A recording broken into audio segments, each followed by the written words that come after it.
दोस्तों आज हम ना तो बात पाकिस्तान के मुतालिक करेंगे और ना ही इंडिया के मुतालिक। आज हम दुनिया की ताकतों में से एक ताकत यूनाइटेड किंगडम के बारे में बात करेंगे, खसूसन इंग्लैंड यानी कि मल्का बरतानिया का मुल्क जिसने नौ आबादियात के जरिए तकरीबन आधी दुनिया पर इंतहाई महारत और मकारी के साथ राज किया।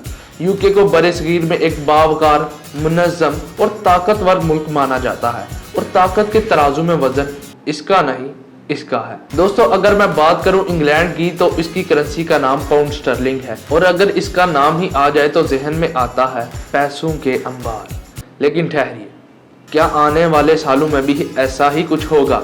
चंद माह पहले यूके के 3 प्राइम मिनिस्टर्स बदल चुके हैं। इनकी इकॉनमी का ग्राफ नीचे की तरफ गिरना शुरू हो चुका है। इन्वेस्टर्स अपने पैसे उठा रहे हैं, कारोबार बंद होना शुरू हो रहे हैं। अब सवाल आता है, आखिर क्यों?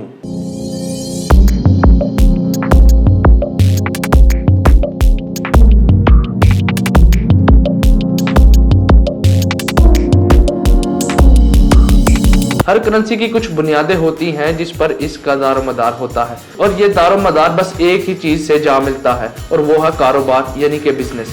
जिस तरह पाकिस्तान एग्रीकल्चर और मादनियात की तिजारत करता है और पैसे कमाता है, जापान गाड़ियों की तिजारत करता है और इसी तरह जर्मनी फार्मास्यूटिकल प्रोडक्ट्स और इंजन वगैरह की तिजारत करके पैसे कमाता है और इन्हीं चीजों की वजह से इनकी करेंसी स्टेबल रहती है। लेकिन पाउंड का तो दारोमदार ही स्टेबिलिटी पर है। नहीं समझ आया? चलो समझते हैं। जंग हुई और खत्म हो गई, लीडर्स आए और गए, यहाँ तक के वर्ल्ड वार्स हुई, मगर यूके का सिक्का उधर का उधर ही और ये पूरे 500 साल तक स्टेबल रहा। लंदन ने बहुत अरूज देखा, वो कहते हैं ना हर अरूज को जवाल है। इसके जवाल की वजह स्टैगफ्लेशन है। अब स्टैगफ्लेशन क्या है?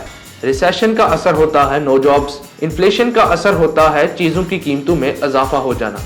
क्या होगा जब दोनों को एक ही वक्त में मिला दिया जाएगा, यानी कि अनएम्प्लॉयमेंट भी और चीजों की कीमतों में इजाफा भी एक साथ। चलिए एक मिसाल से समझते हैं। एक कंपनी एक चीज 50 रुपए में बनाकर 60 रुपए में बेचती है और 10 रुपए मुनाफा कमाती है। वहीं पर वो चीज 70 रुपए में बनाई जा रही है और 75 रुपए में बिक रही है और मुनाफा सिर्फ 5 रुपए हो रहा है।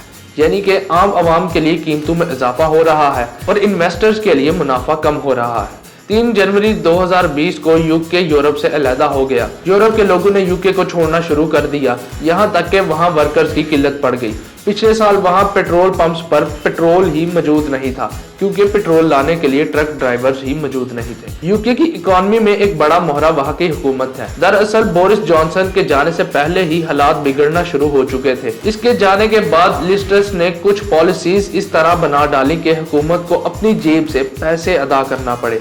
अब पैसे इकट्ठे होने थे अवाम के टैक्स से। टैक्स तो बढ़े नहीं, इनफैक्ट कम हो गए। यूके के अमीर लोग अपनी इनकम का 45% हिस्सा हुकूमत को टैक्स में देते थे। उन्होंने 1.5 लाख पाउंड से ज्यादा कमाने वाले लोगों के लिए टैक्स को कम कर दिया क्योंकि उनका मानना था कि अगर इन्वेस्टर्स को रिलीफ दिया जाएगा तो चीजों के दाम भी कम हो जाएंगे।